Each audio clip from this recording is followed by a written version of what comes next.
शंखनाद में आपका स्वागत है। सीएम योगी अब फुल एक्शन मोड में आ गए हैं। उन्होंने दिखा दिया है कि अफवाह गैंग चाहे कितनी ही अफवाह उड़ा ले, चाहे कितनी कोशिशें कर ले, लेकिन सीएम योगी के इरादों को नहीं हिला सकता।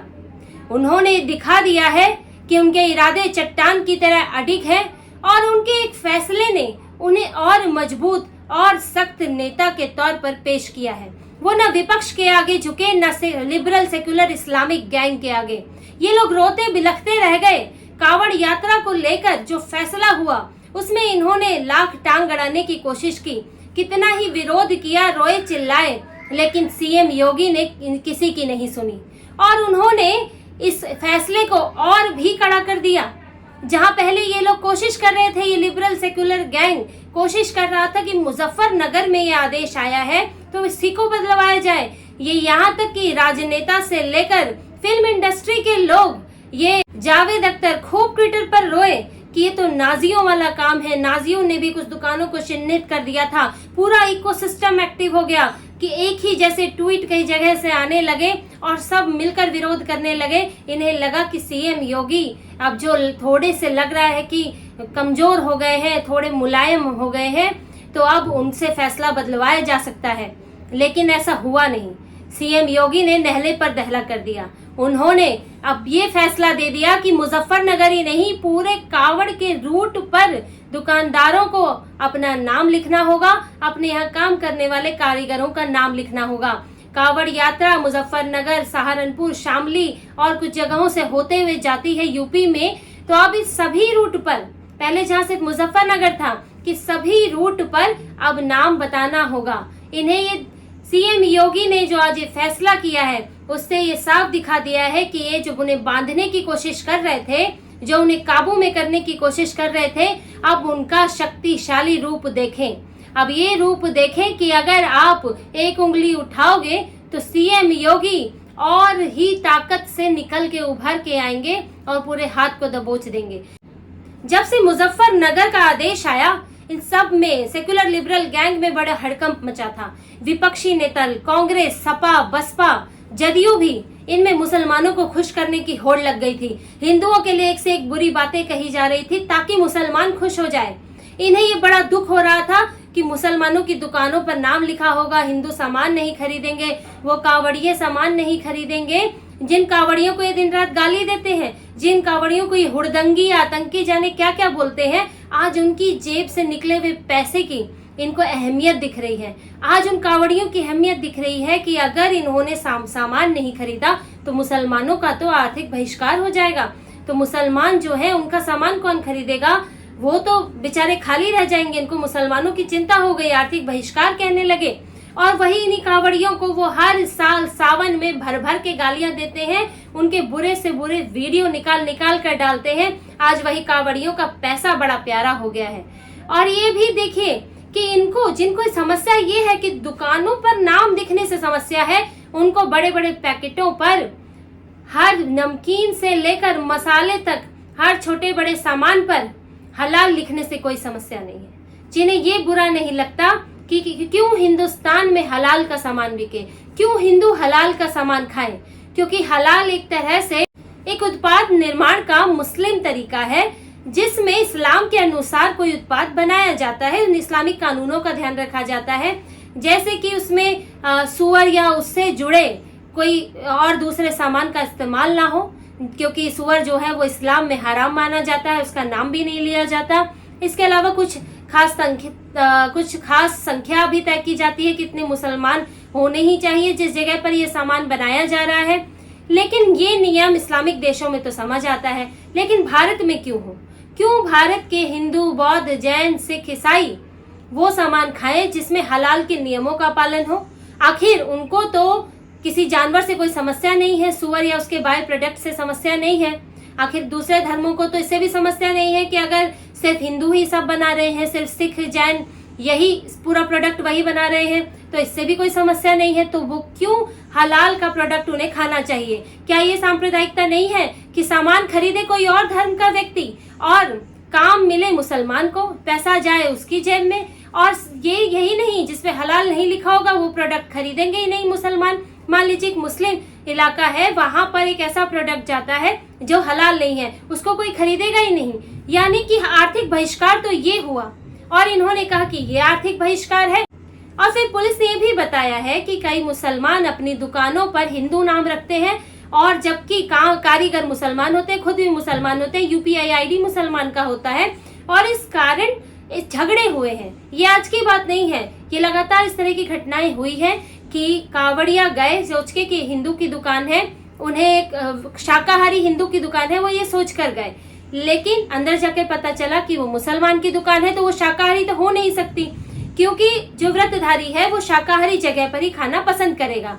और क्योंकि शाकाहारी सिर्फ हिंदुओं में होते हैं, मुसलमानों में नहीं होते, वैष्णव ढाबे हिंदुओं में ही होते हैं, मुसलमान सिर्फ शाकाहारी दुकान नहीं खोलता, तो वो वहाँ मांस भी बेचता है। तो जब हिंदू कंफ्यूज होकर कावड़िया गए कि हमें तो यहाँ शाकाहारी खाना मिलेगा, और बाद में पता चला यहाँ तो मांस भी बनता है, तो झगड़ा होगा कि नहीं, किसी भी दुकान पर ये झगड़ा होगा। बाद में अगर ये पता चलता है अगर कोई हिंदू भी ऐसा करेगा, बाहर शाकाहारी लिख दे अंदर मांस बेचे, तो झगड़ा उससे भी होगा।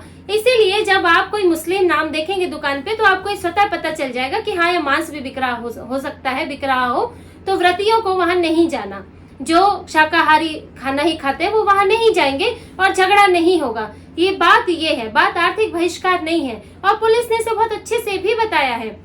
लेकिन एक गैंग है, अफवाहों का गैंग है, सेक्युलर लिबरल इस्लामिक गैंग है, जो हर बात को धर्म से जोड़ता है, और इन्हें मुसलमानों की सबसे पहले चिंता हो जाती है, और हिंदुओं को तो ये मानते ही नहीं कि उनका धर्म कुछ है, और इसीलिए उनको ये भी फर्क नहीं पड़ता कि व्रती जो है वो मांस वाली कढ़ाई करची से लिया हुआ खाना खा ले, इससे इनको कोई फर्क नहीं पड़ता। लेकिन CM योगी आदित्यनाथ को पड़ता है, क्योंकि वो आस्था का ख्याल रखते हैं। वो ये देखते हैं कि उनके राज्य में आ रहे लोगों के साथ न्याय हो, उनको किसी तरह की परेशानी ना हो, और इसीलिए CM योगी ने ये फैसला लिया है।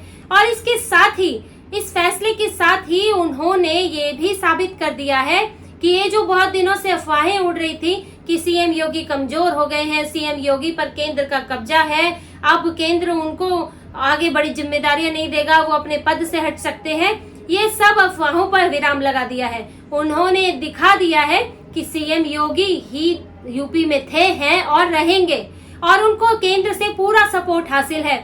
इसीलिए जो अभी उपचुनाव हुए थे, उपचुनाव के लिए जो तैयारियां हो रही हैं, इसमें उन दो लोगों को नहीं बुलाया गया, केशव प्रसाद मौर्य, ब्रिजेश पाठक, जिनसे CM योगी का टकराव चल रहा है। CM योगी ने खुद कमान संभाली है, और पिछले दिनों शिक्षक भर्ती को लेकर आदेश आया डिजिटल अटेंडेंस का, उसमें वो फैसला वापस हुआ, तो CM योगी की मजबूती पर सवाल उठाए गए। और जो बुलडोजर की बात की गई कि बुलडोजर की नीति से नुकसान हो रहा है, पंतनगर में जो मकान है उन पर बुलडोजर चलाया जा रहा है, जिसका विरोध हो रहा है, तो CM योगी ने उन महिलाओं से मिले, लोगों से मिले, फैसला कुछ वापस लिया। इसको दिखाया गया ऐसे कि जैसे CM योगी अब वो बात नहीं रही, अब CM योगी बदल गए हैं, हल्के पड़ गए हैं, तुष्टीकरण वाले बन गए हैं, जैसे कि कांग्रेस, सपा, बसपा है। लेकिन CM योगी ने ये बताया कि ऐसा नहीं है, उन्होंने अपने एक्शन से बताया। अगर बात करें जो शिक्षक वाला डिजिटल अटेंडेंस का आदेश था, उस आदेश में समस्या ये थी कि उसमें टीचर्स गए, CM योगी से मिले, उन्होंने बताया कि जो दूर दराज के इलाके हैं वहां पर डिजिटल अटेंडेंस में समस्या है, हमें इससे कोई समस्या नहीं है, लेकिन उन इलाकों में इंटरनेट की दिक्कत है, तो डिजिटल अटेंडेंस होना थोड़ा मुश्किल होगा। इस पर CM योगी ने कहा कि ठीक है, 3 महीने से टालते हैं और इसको बेहतर करने की कोशिश होगी, रिपोर्ट्स मंगाए जाएंगे, समीक्षा होगी, उसके बाद फिर इसे दोबारा लागू किया जाएगा, कुछ बदलाव की जरूरत हुई तो बदलाव किया जाएगा। वही पंतनगर की बात है, जिन महिलाओं के घर पर लाल निशान लगा था वो पहुंची CM योगी से मिलने जनता दरबार में, उन्होंने बताया कि हमारे पास उस घर के कागज हैं, और CM योगी ने यही आदेश दिया कि जिसके पास अपनी निजी प्रॉपर्टी के कागज हैं उसका घर नहीं तोड़ा जाएगा।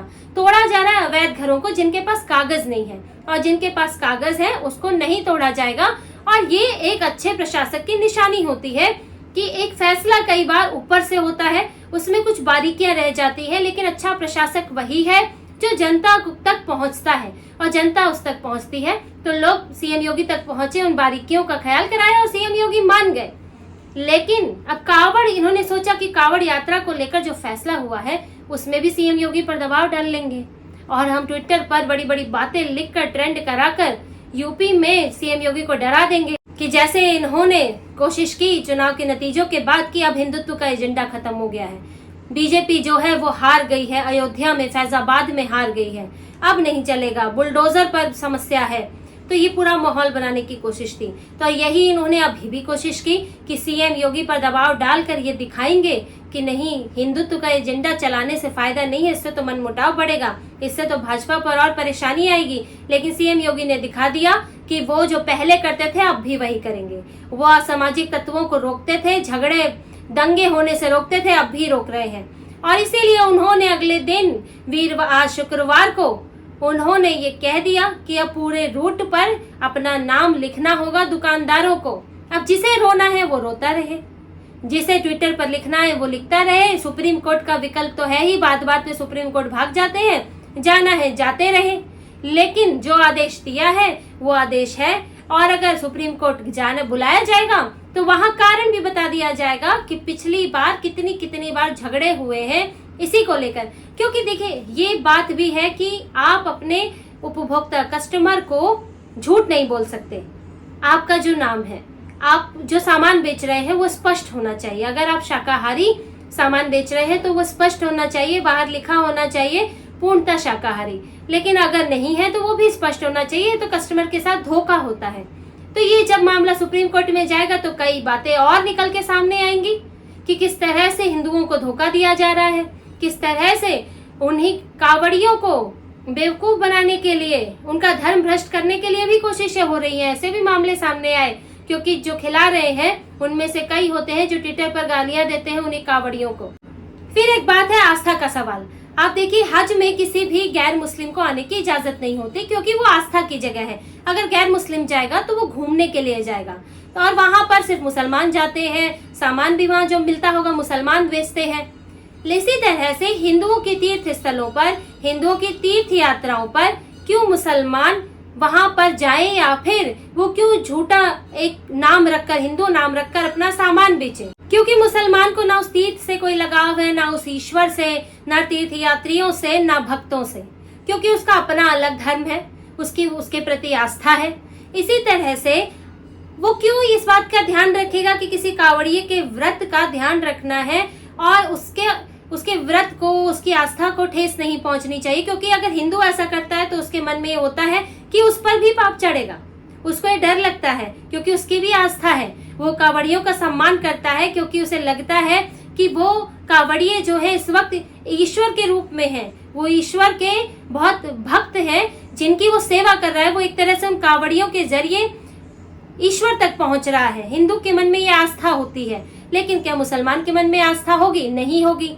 तो वो कुछ गड़बड़ियां करने से भी नहीं चूकेगा, वो कुछ लापरवाही करने से भी नहीं चूकेगा। और इस तरह के वीडियो भी आते हैं, थाली में थूकना, खाने में थूकना, आप उसको भी पूरी तरह से इनकार नहीं कर सकते हैं। तो तर्क तो बहुत सारे हैं, उदाहरण भी बहुत सारे हैं। जो कोर्ट में गया मामला या कहीं जब चर्चाएं होती हैं तो बहुत सारी बातें निकल कर आती हैं, और इसी में ही चर्चा होनी भी चाहिए। और ये फैसला इसी चर्चा को लेकर आया है कि अगर हिंदुओं की आस्था का सम्मान नहीं करोगे तो हिंदू भी आपसे दूरी बनाएगा। इसीलिए सीएम योगी के फैसले ने इस एक बड़ी चर्चा को भी छेड़ दिया है। साथ में ये भी साबित कर दिया है कि यूपी जैसा था वैसा ही रहेगा, और सीएम योगी जिस तरह से आस्था का सम्मान करते थे वो अब भी करते रहेंगे। और वही और बड़े रौद्र रूप वाले योगी अब निकल कर आए हैं, और मजबूत होकर निकल कर आए हैं। क्योंकि पहले तो फिर भी दो गुट थे जो किसी न किसी तरह एक टकराव होता था, जो केंद्र का तो नहीं था, लेकिन यहाँ कुछ संगठन के लोग थे जो सरकार पर कब्जा चाहते थे, वो ऐसे लोग थे। लेकिन अब उनका सफाया हो गया। अब एक बार जो चोट लगी भाजपा को यूपी में, तो वो गुटबाजी खत्म करने के लिए अब उन लोगों को साफ कर दिया गया है जो सीएम योगी के आड़े आ रहे हैं, जो सीएम योगी को कमजोर कर रहे हैं, जिससे सीएम योगी की अब ताकत और बढ़ गई है और ज्यादा वो अब सख्त फैसले लेंगे। उन्होंने दिखा भी दिया है, और आने वाले दिनों में यूपी में और भी बहुत बदलाव होंगे और कई बड़ी चीजें आगे होने वाली हैं। तो इसी तरह की और खबरें और विश्लेषण आपके लिए लाते रहेंगे। हमसे जुड़े रहिए, कमेंट कीजिए, सब्सक्राइब कीजिए। बहुत बहुत धन्यवाद। जय श्री राम।